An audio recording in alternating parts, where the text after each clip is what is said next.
सुमन और शोभा दो बहुएं थीं। सुमन बड़ी बहू और शोभा छोटी बहू। सुमन गरीब घर से थी, उसकी माँ नहीं थी। शादी में उसके पिता ने बहुत कम सामान दिए थे। वहीं शोभा बड़े घर से आई थी और बहुत सारा सामान लेकर आई थी। इसीलिए सुमन की सास रमा कभी भी उसकी इज्जत नहीं करती थी और हमेशा ताना मारती रहती, कुछ लेकर नहीं आई है, खाली हाथ आ गई है। सुमन एक सीधी साधी और शांत स्वभाव की लड़की थी। उसकी माँ नहीं थी, इसीलिए वह अपनी सास को माँ से बढ़कर मानती थी। रमा उसे कुछ भी कह देती, लेकिन वह कभी पलटकर जवाब नहीं देती। देवरानी शोभा घर का एक काम नहीं करती थी।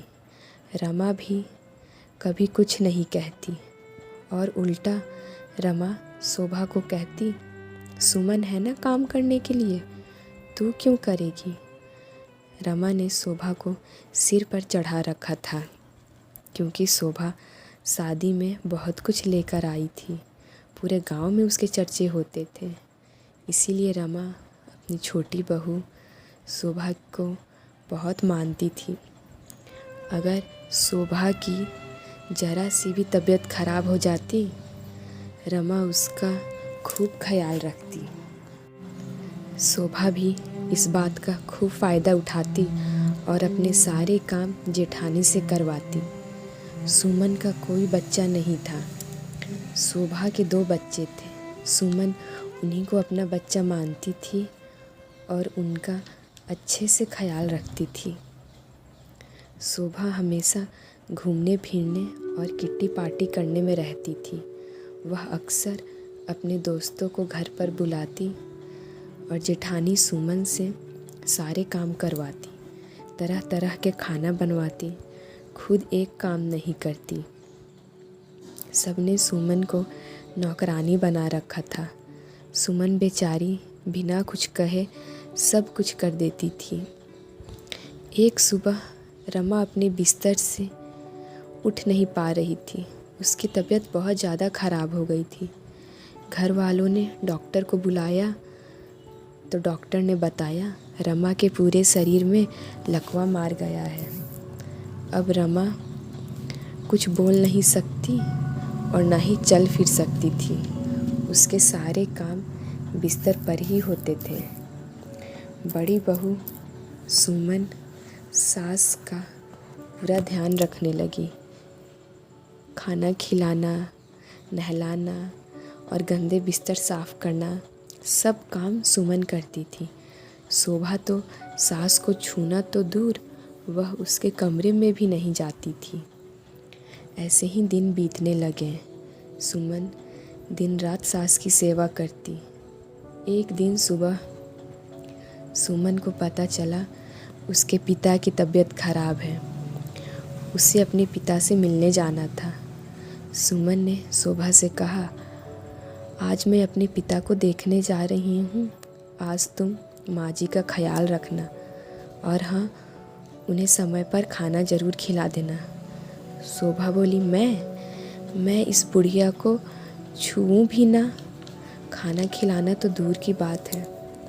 यह सुनकर रमा के आंसू गिरने लगे, पर वह कुछ बोल नहीं सकती थी। तभी सुमन का पति बोला, तुम जाओ, माँ का ध्यान मैं रख लूँगा। सुमन अपने मायके चली गई। इधर सुमन के पति के ऑफिस से कॉल आई, अर्जेंट मीटिंग थी, उसे जाना पड़ा। उसने जाते हुए शोभा से कहा, माँ का ध्यान रखना।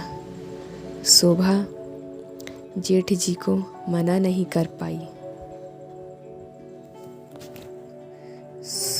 जेठ जी के ऑफिस जाते ही शोभा सास के कमरे में आई और बोली, बुढ़ी, तुझे अगर खाना खिलाऊंगी तो फिर तू बिस्तर गंदा कर देगी, इसीलिए तुझे खाना नहीं देती हूँ। और वैसे भी किसी को क्या ही पता चलेगा, तू तो बोल ही नहीं सकती। यह कहकर वह हंसने लगी। शोभा ने सास का खाना बाहर कुत्ते को खिला दिया। रमा मन ही मन बहुत पछता रही थी। जिस बहू को इतना लाड प्यार दिया, जिस बहू को उसने सिर पर चढ़ा रखा था, आज वही उसे छूना नहीं चाहती। और जिस बहू को वह दुत्कारती थी, वह दिन रात आज उसकी सेवा कर रही है। आज शोभा की किट्टी पार्टी थी। वह बाजार गई और तरह तरह के खाने की चीज़ें लेकर आई। उसकी सहेलियां आई, सबने खाया पिया और खूब मस्ती की। शोभा ने सास को एक बूंद पानी तक नहीं दिया। शाम को जब सुमन घर आई, उसने शोभा से पूछा, माँ जी को खाना खिलाया? शोभा ने झूठ बोला, हाँ मैंने खाना खिला दिया। ऐसे ही दिन बीतने लगे। रमा अब धीरे धीरे ठीक होने लगी। धीरे धीरे वह बैठने लगी थी। दवाओं का असर हो रहा था। साल भर बीत गए। रमा अब पूरी तरह स्वस्थ हो गई थी। रमा सुमन के पास आई और हाथ जोड़कर फूट फूट कर रोने लगी और बोली, मुझे माफ़ कर दो बेटी, मैंने तुम्हारे साथ बहुत गलत व्यवहार किया है। मैंने तुम्हारी गरीबी का हमेशा मजाक बनाया।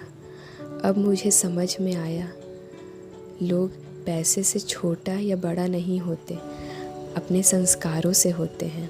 तुम्हारे पिताजी भले ही गरीब हैं, कम सामान दिया, परंतु उन्होंने तुम्हें बहुत बेशकीमती चीज़ दी और वो है संस्कार। आज तुम्हारी सेवा के कारण मैं अपने पैरों पर खड़ी हूँ। मैं बहुत शर्मिंदा हूँ, मुझे माफ़ कर दो बेटी। सुमन रमा को चुप कराते हुए बोली, नहीं माँ जी, आप माफ़ी नहीं मांगिए। आप मेरे लिए माँ से भी बढ़कर हैं और मैंने आपकी बातों का कभी भी बुरा नहीं माना।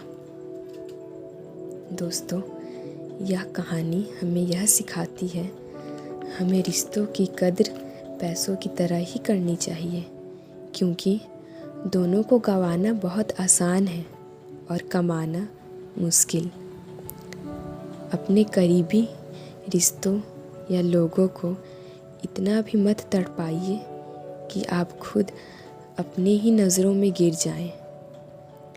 अगर कहानी अच्छी लगे तो वीडियो को लाइक और चैनल को सब्सक्राइब ज़रूर करें। और हाँ, कमेंट में कहानी कैसी लगी यह बताना ना भूलें। छोटी सी ज़िंदगी है, खुश रहें और ज़िंदगी को खुल कर जिएं।